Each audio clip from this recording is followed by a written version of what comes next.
All right. Welcome back to the GSMC Wrestling Laureate Podcast, brought to you by the GSMC Sports Network. Just kind of reflect on what we talk about. We had our segment 1 about WWE NXT review. We had our segment 2 about AEW preview, what's going to happen with the whole CM Punk thing. And we had our segment 3 talking about is AEW fading and kind of like their comparisons to WCW. So, our fourth segment, we're going to talk about pass or draft. It's kind of a segment that I created. We're going to go through, just in case some crazy stuff happens. And, Tony Khan loses these wrestlers. I just want to see where they would fit with WWE. First, we have, Julia Hart. Honestly, I would probably say draft. She would be probably really good in WWE NXT. I can see her kind of killing it there. And, all in all in that. Next, we have Okada. Okada recently, he's the Continental Champion for AEW, defeated Eddie Kingston. Honestly, I would draft. I would draft him into SmackDown, kind of bring in something like that. Maybe have him feud with somebody like Randy Orton, or maybe even challenge Logan Paul for the United States Championship. That'd be pretty, honestly, that'd be pretty dope to watch. This guy's a talented, superstar. He's a talented, he's been in and out of the organization for the longest time, so he has something good. And next, we have the Hangman Adam Page. Although I think he'd be really good. I think he should probably stay with like a smaller company. Like, I'm not saying that WWE wouldn't need him. I'm just saying like there's so many because he'd be like a heavyweight title contender. And right now you kind of have everybody like scratching toward the title, and you kind of have Paul Levesque kind of having the idea of who's going to challenge for the World Heavyweight Championship and the WWE Championship at Berlin, Backlash, and also Clash at the Castle. Kenny Omega. Oh, man, I love Kenny Omega. Absolutely draft this guy. Draft this guy, he automatically becomes a complete like arsenal in your book of rosters that could bring a crowd of easily 100,000 people. This guy is money. This guy is he's a switchblade. He's a Swiss Army knife. He's like the perfect combination of power, agility, speed, high fly arrow attacks and stuff like that. So I would draft him. Next, we have Brian Cage. He was seen in a recent video with Drew McIntyre working out. But to be honest, I don't really see him fitting anywhere in SmackDown or Raw's, right now in their plan, I guess you can say, or their storylines. Obviously, if he came, he would make a killing because he's a talented dude. But this guy could make a killing in AEW. So I'd be like, look, like, dude, you would go from like challenging for the Intercontinental Championship to challenging for, the AEW World Heavyweights. But anyways, moving on, we have Darby Allin. I love Darby Allin. Like this guy kind of reminds me of obviously he got his name from Gigi Allin. I don't know if a lot of you guys know who Gigi Allin is. He was pretty crazy.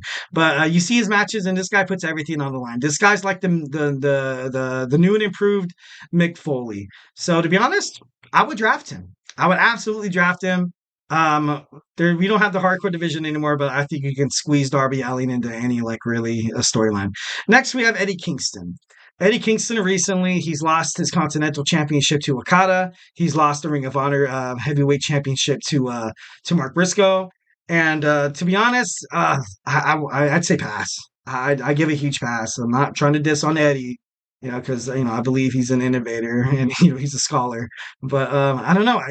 I don't think he has. I don't think WWE really could afford to get this guy.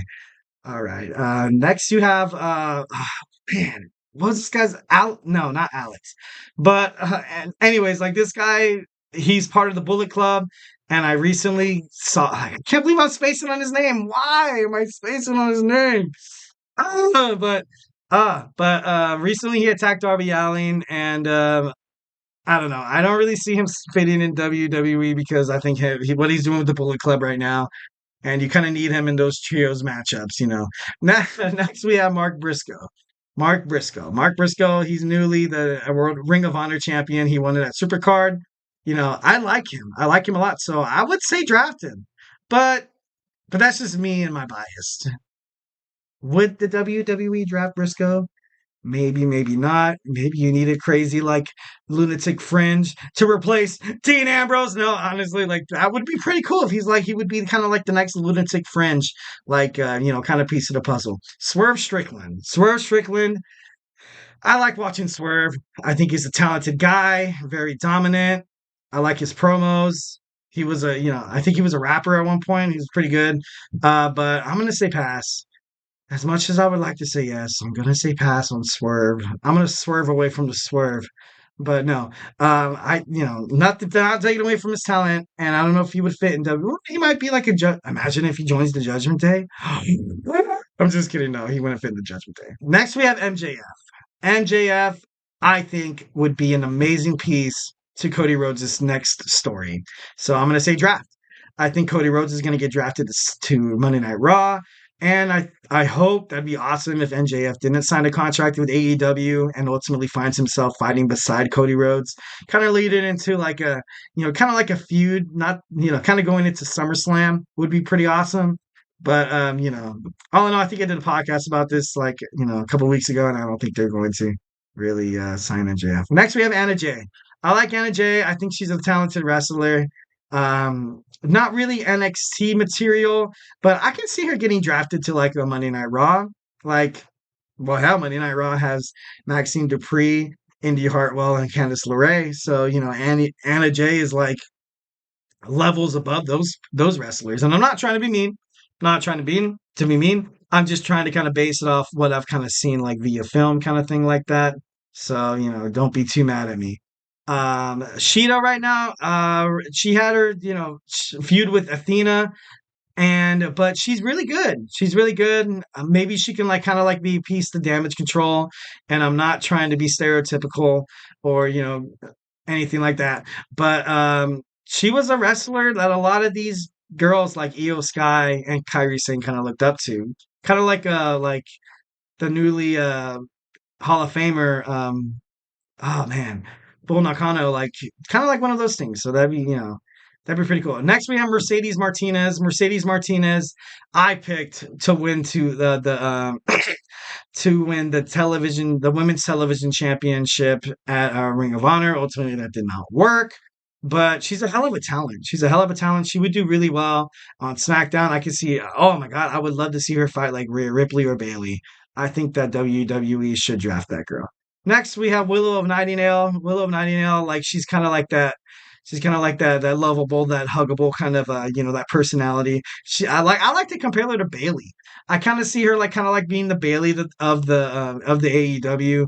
Right now, she has a really good feud with Mercedes Moné. Well, not feud, but it's kind of like a unspoken like she kind of injured Mercedes Moné, and that was the reason why she kind of was on the shelf for a little while. But honestly, I would pass just because I kind of want to see how that all works out. Next, we have Samoa Joe. Samoa Joe, he's obviously been in WWE before. I would love to see him back. But ultimately, he said the reason why he kind of left was that WWE, ownership was a little wonky and the way they were negotiating his contract. But obviously, it's not like that anymore with the Paul Levesque era. So who knows, like, if Samoa Joe will ever come back. But Samoa Joe kind of has this personality of, like, you can't really tell me what to do. And that's his person on screen. And that's the reason why people love him. That's the reason why I love him. So yeah, those were the AEW, Ring of Honor, New Japan wrestlers, Impact wrestlers that I would sign to WWE or kindly pass. And like I said, not trying to be mean or anything like that. I'm not trying to say AEW is going under because I really hope it doesn't. But you got to prepare for the worst, man. That's my disaster kit. I'm just kidding. No.